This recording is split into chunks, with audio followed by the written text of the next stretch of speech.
Greetings, Lakeview. For those of you who don't know me, my name is Justin Cabe, and I am the principal at Princeton Elementary School.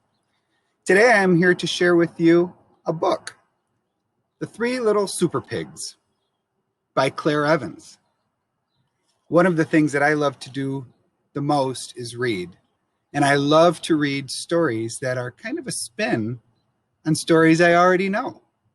And so when I saw this book, The Three Little Super Pigs, I was fascinated because I remember the story of the three little pigs and the big bad wolf. So I was interested. As I went through and I looked at the story, I noticed there was a wolf. I noticed that there were different types of houses. And I thought to myself, I bet you this is a continuation of the Three Little Pigs. And so I thought that I would share it with you today. So I found a cozy spot that I like to read at my house, and this is in my treehouse. And so sometimes I'll bring up a good book or a journal, and I'll do some reading or writing up here where I can hear the birds and feel the fresh air, maybe have a mindful moment. And so I thought that I would bring you to where I like to read at my house. Where do you like to read the most? Well, get comfortable. And let's begin the story of the Three Little Super Pigs. And before I read any story, I always like to focus on who the author and the illustrator are. And we know that the author is the one that writes the story, and the illustrator is the one that does the beautiful pictures. And the pictures in this book are so colorful and so good. Well, I have a surprise for you. When I turn the cover and I looked at the title page, you'll never guess what I found out. In fact, The Three Little Super Pigs was written and illustrated by Claire Evans. What a talented author and artist. So this book was written and the pictures were drawn by the same person. Very, very cool. So I hope you enjoy the story of the Three Little Super Pigs. And here we go. Once upon a time, there were three little pigs who captured the big bad wolf in the house made of bricks. The hungry wolf fell down the little pig's chimney into a big pan of boiling water. He huffed and he puffed, but it was no use. "I'll get you one day, little pigs," the angry wolf shouted as he was carted off to prison.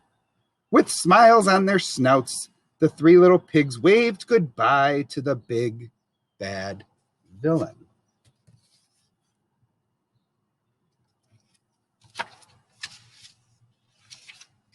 The citizens of Fairyland were very happy that the big bad wolf had been defeated. The little pigs were awarded special superhero status and became known as the Three Little Super Pigs. Working together, they all rebuilt the whole town of bricks to keep everyone safe. From that moment on, the Super Pigs spent their days being heroes and enjoying their newfound fame. When they weren't greeting their fans, they were fighting crime and stopping nursery rhyme bad guys.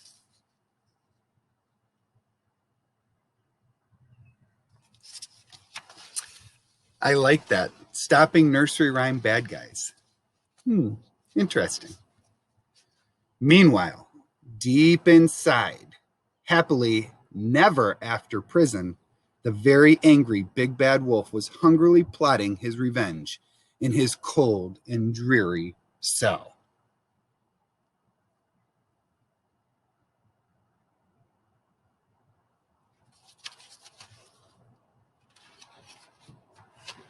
A few weeks later, the Super Pigs were called to investigate a new crime. Mysteriously, one by one, bricks were falling and starting to disappear all around Fairyland. This was very strange. The Super Pigs were on the case. Notice he's checking things off of his list. They're missing bricks at Rapunzel's Tower, Bricktown Road, and Red Door House. Later that day, they received some shocking news. The big bad wolf had escaped.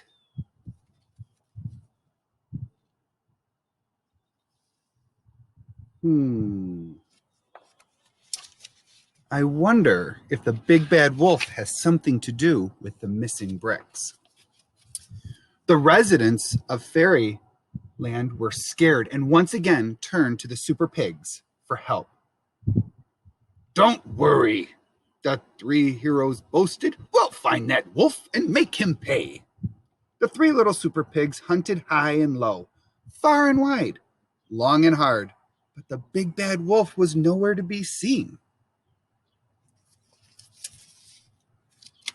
If you notice in his wheelbarrow, the big bad wolf has some bricks. Wonder what he's going to do with those. The pigs searched everywhere for clues. Some people claimed they'd seen the wolf dressed up as an old lady. So the pigs rounded up all the grandmas in Fairyland. But the wolf was a master of disguise, and they just couldn't spot him.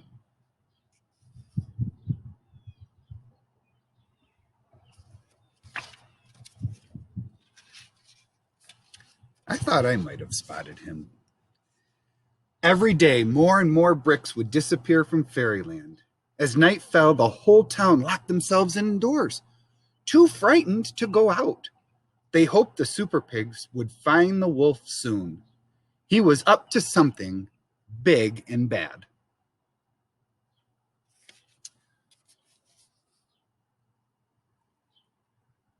Notice the beautiful colors that Claire Evans used. Such pretty drawings. Very vivid colors, which make for beautiful drawings. The cunning wolf had built a gigantic wall around the super pigs' houses, using the stolen bricks from Fairyland. The super pig was trapped. Attempting to flee, the super pig tried to climb the brick wall using a ladder from the side of his house, but it was too short. Gotcha, sneered the wolf as he captured the helpless pig. What a clever wolf. I did not think about that. Unaware of the danger, the second super pig was at home polishing his metals when he suddenly spotted something out of the corner of his eye. The big bad wolf, shrieked the super pig. I don't need to huff. I don't need to puff. I don't need to blow your house down because I am already inside, growled the wolf. With a huge scream, the terrified super pig quickly ran outside and into the enormous brick wall. This isn't good. I wonder what's going to happen next.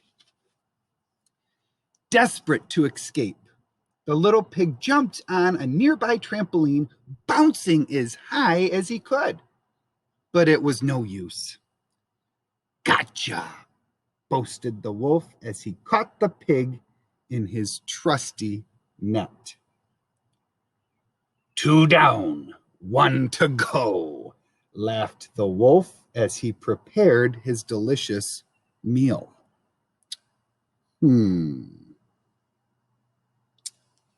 Interesting. The third super pig had heard all the commotion and was busy hatching a plan when the big bad wolf suddenly appeared at his window. The super pig grabbed his gear, raced straight out of the front door and down the path as quickly as his little legs could carry him.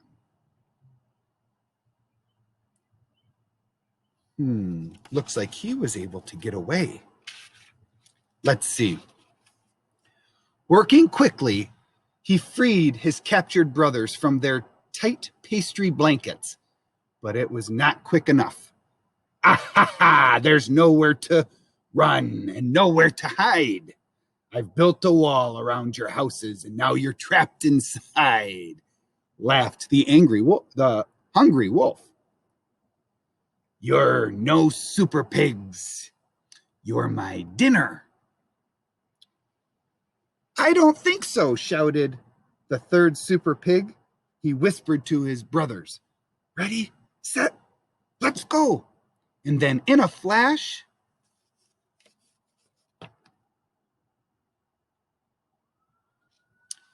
I wonder what happened. In a flash, they blasted off high into the night sky. The clever brother had outsmarted the silly wolf again, using his jetpack invention to save the day. The super pigs had left the big bad wolf trapped in his own self built brick prison. The angry wolf raised his fists. I'll get you yet, you little pigs.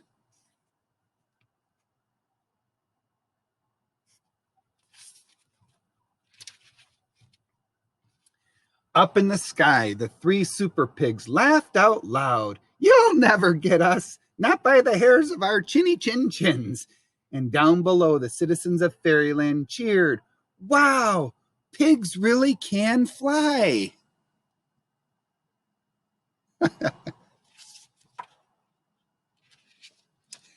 The three little pigs had saved Fairyland from the big bad wolf once again. They truly were superheroes. Hooray for the three little super pigs. The end.